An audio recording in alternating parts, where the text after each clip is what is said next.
지금은 나이가 들어 가게를 정리했지만 그전까지 많은 사람들에게 제가 지은 밥을 해먹이며 봉사하는 심정으로 살아왔었죠. 그랬던 제가 이렇게 사연을 보내게 된 것은 제가 죽기 전에 꼭 남기고 싶은 이야기가 있기 때문입니다. 원래 저는 어디 가서 자랑을 하거나 제 이야기를 많이 하는 성격은 아니지만 이 사연만큼은 꼭 전하고 싶었거든요.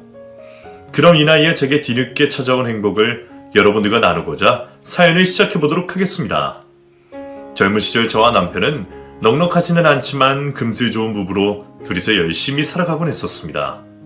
배우지 못하고 가지지 못한 서름을 누구보다 잘 알았기에 우리가 열심히 살아서 나중에 낳게 될 아이에게 좋은 것을 해주고 싶어 했던 평범한 부부였죠. 그때는 어떻게든 돈을 벌어서 자식을 낳고 행복하게 기르고 싶은 것이 제일 된 꿈이었습니다. 하지만 보잘것없는 저희 사정 탓인 건지 저희에게는 아이도 쉽게 찾아와 주지 않았어요. 20대 초반 나이에 남편을 만나 결혼을 하고 그 후로 10년이 가까운 세월 동안 저희 부부는 여전히 단 둘이었습니다. 남의 자식들이 자라는 것만 부러워 바라보다가 제 나이가 30이 넘어가 버렸네요. 그러는 사이 울기도 많이 울고 속상한 날들도 참 많았습니다. 아들, 딸 가리는 것도 아니고 누구라도 좋으니 제발 아이 소식 좀 들어봤으면 좋겠다 하는데도 저한테는 그 일이 너무 어렵기만 했네요. 남들은 셋도 넷도 낳으면서 자식 귀한 줄도 모르는 것 같은데 왜 나한테는 하나 바라는 자식이 찾아와 주지 않는 건가 싶었었죠. 그래도 남편과 저는 여전히 사이가 좋았고 열심히 겸손하게 살다 보면 우리 부부에게도 언젠가 행복이 찾아와 줄 거라 생각하며 기다려왔습니다. 그렇게 저는 30이 훌쩍 넘은 나이에 드디어 아이를 가지게 되었습니다.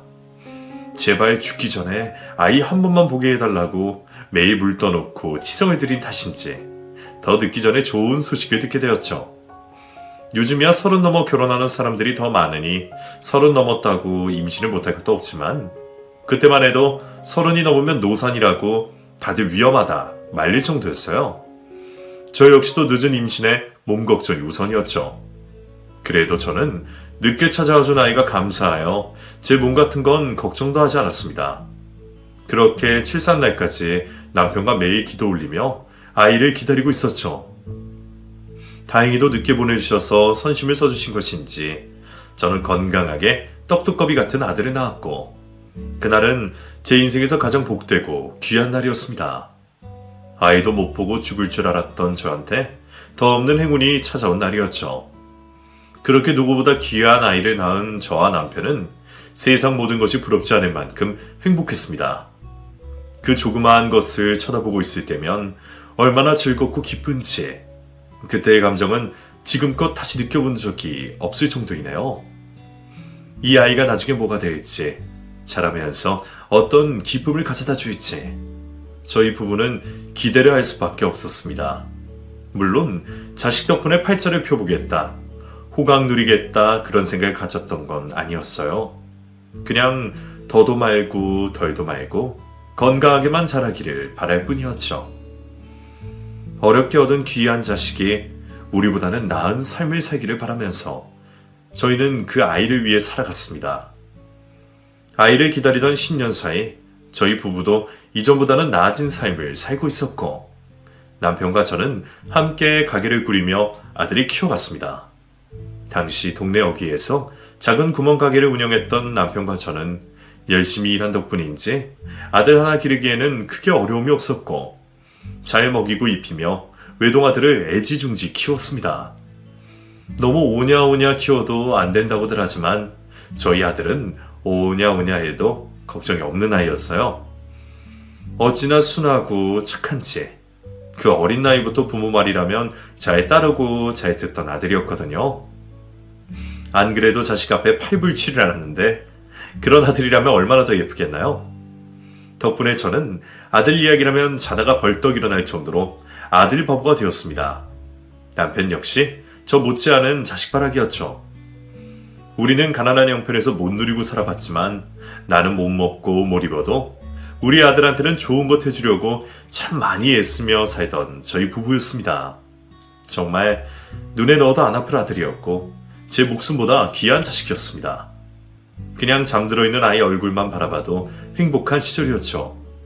하지만 그런 행복은 그리 오래 가지 못했습니다.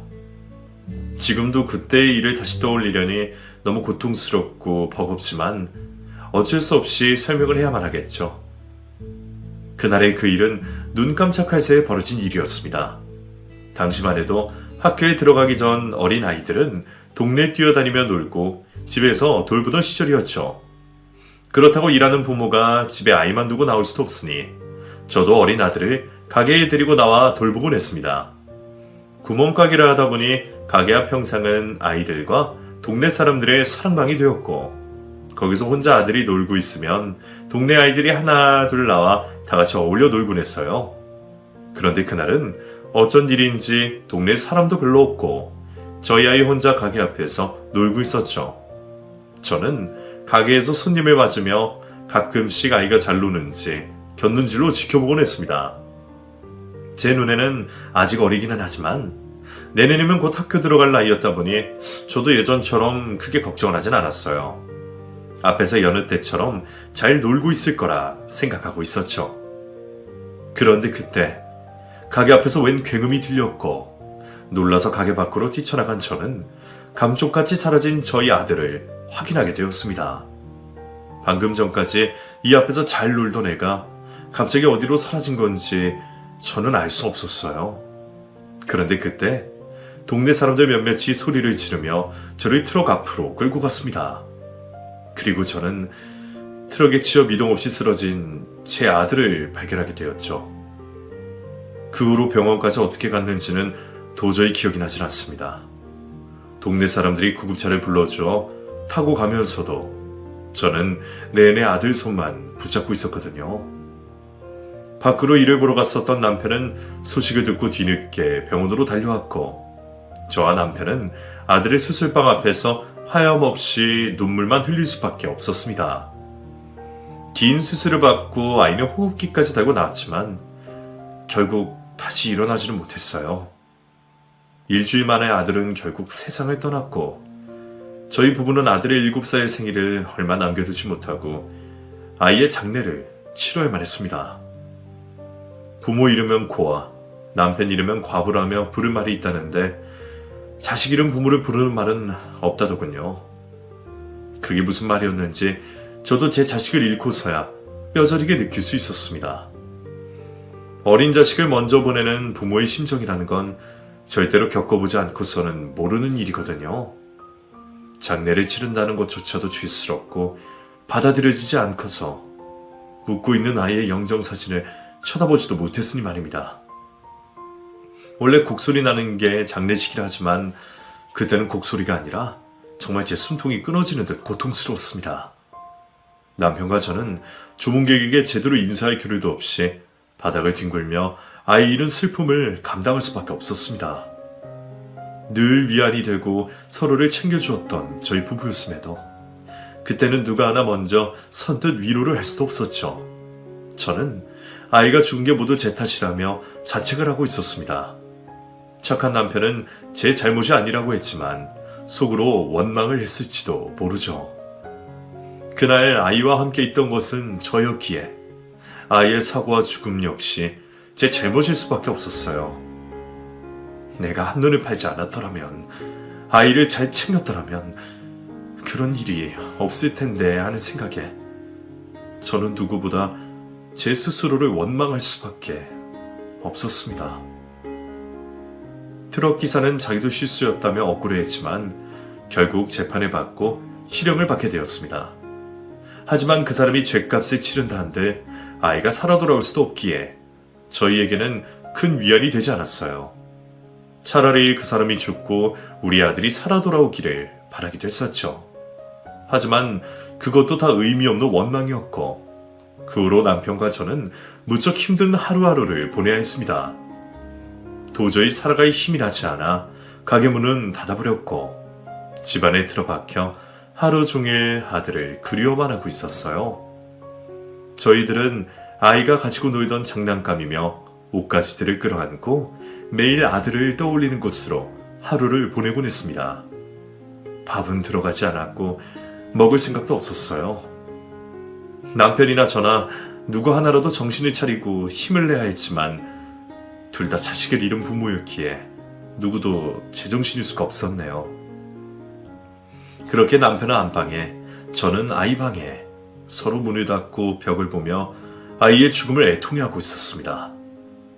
그런다고 아이가 살아 돌아오는 게 아니라는 걸 아는데도 그때는 도저히 정신을 차릴 수가 없었네요. 그렇게 반년쯤 아무것도 안 하고 지냈을까요? 어느 날 남편이 갑자기 시름시름 앓기 시작했습니다.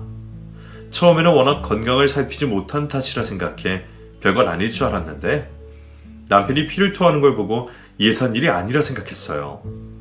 그제서야 뒤늦게 남편을 데리고 병원을 찾은 저는 남편에게 병이 생겼다는 걸 알게 되었습니다. 그 소식에 남편이나 저나 둘 다 어이가 없을 지경이었어요. 자식 잃은 지 얼마나 됐다고 몹쓸 병까지 얻게 된 건지 세상이 해도 너무한다는 생각밖에 들지 않더라고요. 아이 일만으로도 충분히 버거운 삶을 살고 있는데 적어도 자식 잃은 사람한테 더한 고통을 주면 안 되는 게 아닌가 싶어 하늘이 원망스러웠습니다.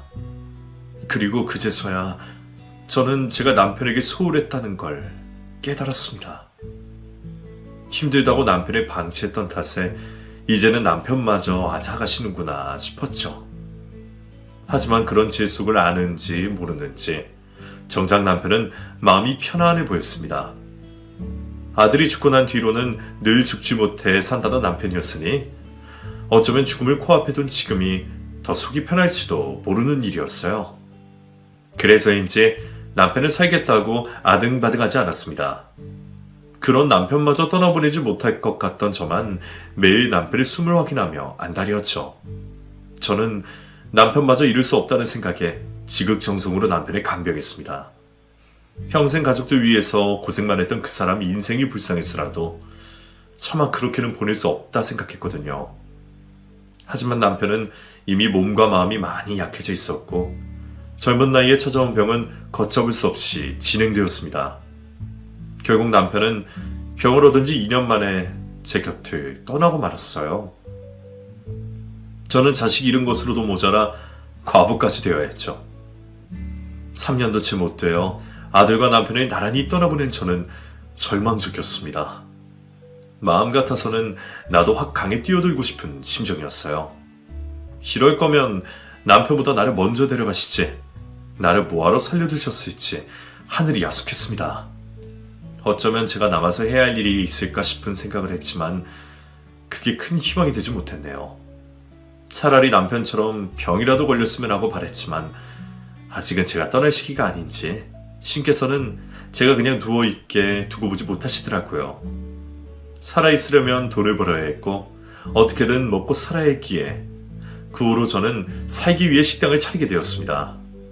그마저도 어쩔 수 없는 선택이었고 제가 좋아서 시작한 일도 아니었지만 살아있는 한 뭐라도 해야 한다는 생각에 저는 울며 겨자 먹기로 가게를 꾸려갔습니다.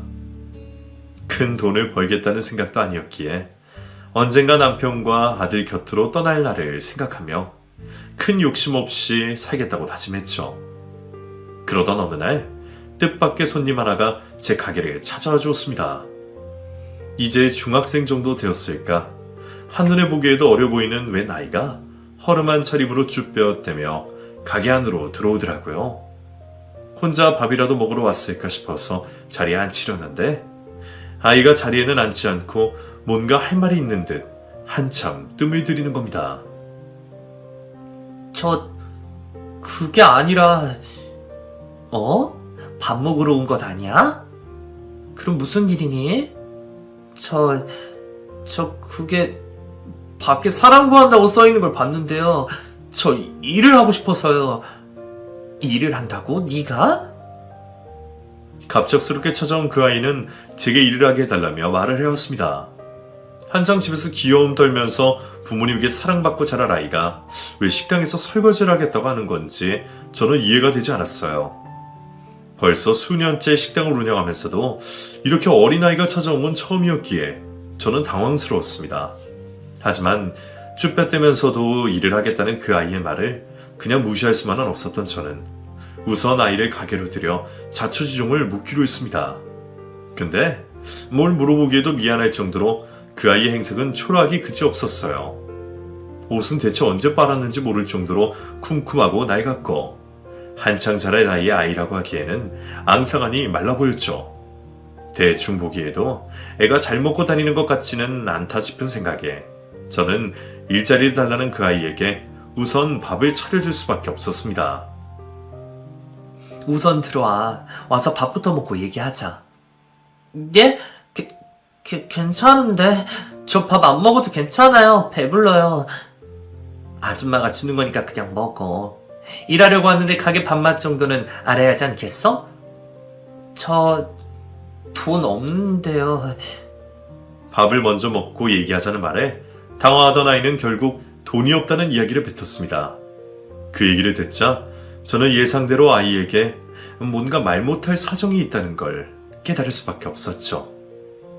그냥 줄 테니 먹으라는 말에 미안한지 불편한 기색을 내비치던 아이는 막상 뜨끈한 밥이 나오자 허겁지겁 먹기 바빴습니다.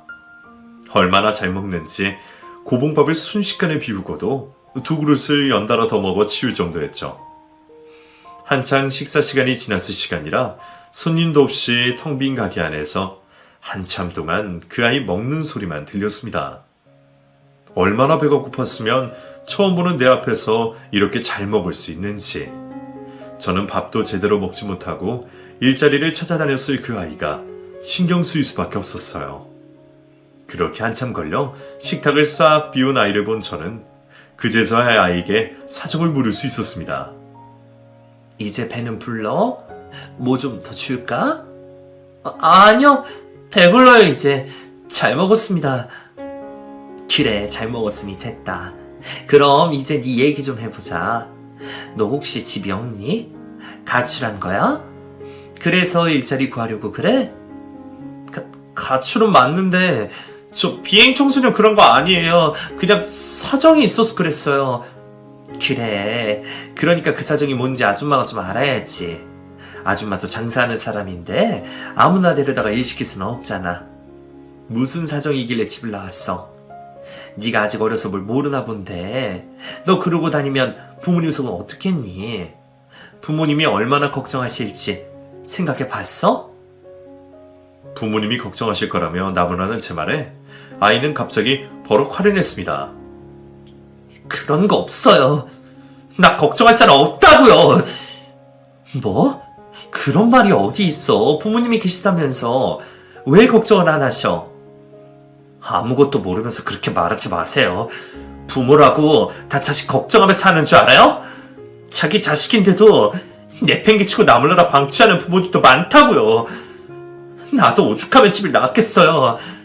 밖에 나와 살면 개고생인 거 뻔히 아는데 나도 다른 집 애들처럼 부모님 사랑받으면서 집에서 행복하게 살고 싶다고요. 근데 그게 안 되니까 나왔죠. 잔뜩 흥분해서 화를 내는 아이를 지켜본 저는 그 아이에게 뭔가 말 못할 가정사가 있다는 걸 눈치채게 되었습니다. 처음에는 저도 부모님 입장에서 아이를 걱정해서 말을 했지만 그 아이 말을 들어보니 아이에게도 집을 떠날만 하는 힘든 일이 있었겠구나 싶더라고요. 됐어요. 저 일자리 필요 없어요. 바카스 나중에 가져다 드릴 테니까 그만 가볼게요. 생각 없이 잔소리하듯 뱉은 저의 말에 감정이 상한 아이는 저와 더 이상 할 얘기가 없다는 듯 떠나려 했습니다. 그 아이를 그냥 다시 길거리로 보내도 되려나 걱정이 된 저는 그 아이를 붙잡을 수밖에 없었어요. 그래. 미안하다. 아줌마가 생각이 짧았어. 네 얘기를 먼저 들어봤어야 하는데 아줌마도 자식을 둔 입장이다 보니 걱정이 먼저 되니 뭐니. 사실 아줌마도 아들이 하나 있었는데 일찍 죽었거든. 걔가 자랐으면 딱 너만 했을 텐데 싶어서 걱정이 먼저 들어서 그랬어. 아줌마가 몰라서 미안하다. 그러니까 이제 네 얘기 좀 들어보자. 아이를 살살 달래며 다시 자리에 앉힌 저는 그제서야 아이의 이름과 나이를 들을 수 있었습니다. 올해 16살이고요. 이름은 김준경이에요. 너무 야이어서 초등학생이나 되었을까 했던 준경이는 그보다는 많은 16살 중학생이었습니다. 초등학생은 아니라 안심이었지만 사실 16살도 그리 많은 나이는 아니었죠. 그럼 너 학교는? 집 나왔으면 학교도 그만둔 거야? 예, 갈 곳도 없는데 학교는 가서 뭐해요. 어차피 집 나오면 돈 벌 생각 했었어요.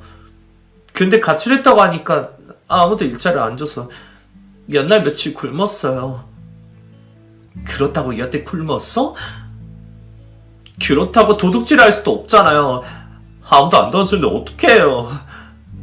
그래, 그건 잘했다.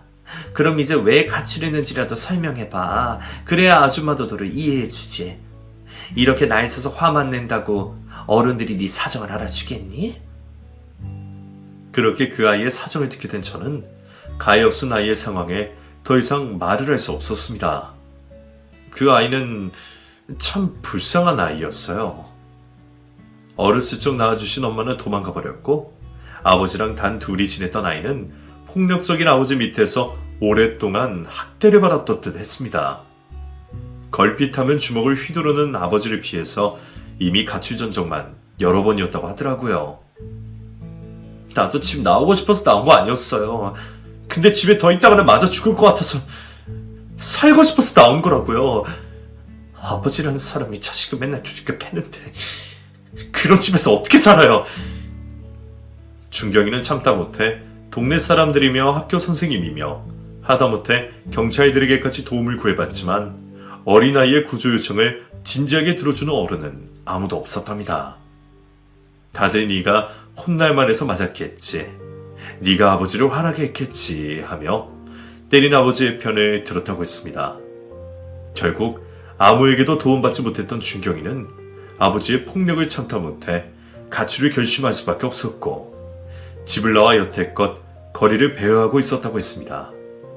지낼 곳이 없어서 공주 화장실에 숨어 잠을 자고 남이 버린 음식을 주워 먹고 지냈다 하더군요. 그 얘기를 들은 저는 아이가 너무 불쌍해서 눈물을 참을 수가 없었습니다. 저희 아이가 살아있었더라면 딱 이만한 나이가 되었을 텐데 내 아들 또래의 아이가 부모를 잘못 만난 죄로 그런 고생을 하고 지냈다는 게 어른으로서 안타까울 수밖에 없었죠. 누구는 자식 잃고 서러움에 평생을 고통받으며 살고 있는데 누구는 자식 귀한 줄도 모르고 아이를 학대하고 방치했다는 것이 참을 수 없을 정도로 분노가 이뤘습니다. 제가 자기의 일을 남녀의 같이 생각하지 않고 같이 공감을 해줘서 그런지 준경이도 조금은 제게 마음을 여는 듯 했죠. 그래서 저 정말 일자리가 필요해요, 사장님. 다른 데는 다 제가 비행청소년이라고 일도 안 주고 몇 번 일해보기도 했는데 그때는 돈도 제대로 못 받았어요. 돈이 있어야 집도 구하고 밥도 사 먹을 텐데 기회가 없어서 아무것도 못 하잖아요. 저 정말 열심히 일할 테니까 제발 한 번만 기회 주세요. 저 누구보다 열심히 할게요. 너 정말 약속할 수 있지? 열심히 할 수 있는 거지? 그럼요. 저 일 시켜주실 거예요? 그래, 열심히 한다는 시켜봐야지. 오늘부터 우리 가게에서 설거지 일해. 감사합니다.